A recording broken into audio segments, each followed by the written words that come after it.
시청자 여러분 안녕하십니까? 경북일보TV 뉴스 브리핑입니다. 정부가 방역 폐쇄로 지역 간 혼선이 발생하며 논란이 됐던 학원과 독서실, 백화점 등 내내 마스크 착용 가능한 시설에 대해 코로나19 방역 폐쇄를 해제하기로 했습니다. 내일부터 해당 시설을 방문할 때는 백신 접종 증명서나 PCR 음성 확인서를 제출하지 않아도 됩니다. 다만 방역당국은 식당과 카페 등에 대해선 방역 폐쇄를 계속 유지하며 운영을 9시까지 제한하는 기존의 거리 두기를 설 연휴 이후까지 3주 연장했습니다. 이철우 경북도지사는 17일 국회 소통관에서 정부 탈원전 정책에 따른 피해 지역 대응책 마련 촉구 기자회견을 갖고 정부의 일방적 탈원전 정책으로 사회 경제적 피해를 입은 경북 지역에 대한 보상 대책 마련을 촉구했습니다.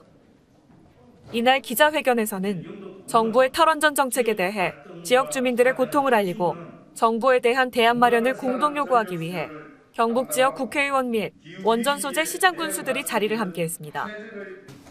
이어 탈원전으로 인한 지역 경제 피해 현황과 지방재정 감소 실태 등 분석 결과가 실린 정부의 탈원전 정책에 따른 경상북도 피해 대책 마련 촉구 공동 건의문을 이준석 국민의힘 당대표와 정진석 국회 부의장 등에게 전달했습니다.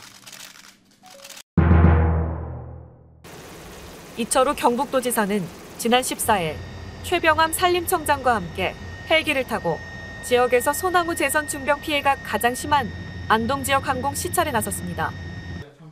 경북도에 따르면 경북은 지난해 봄철 방제 완료 시점을 기준으로 전체 피해 규모의 38%인 약 11만 4천 그루의 피해 고사목이 발생해 전국 최대의 피해 지역으로 나타났습니다. 피해 확산을 차단하기 위해 경북과 안동시, 산림청은 협력을 강화하며 안동 지역 재선 중병 방제 품질을 높여 피해를 줄여나갈 계획입니다.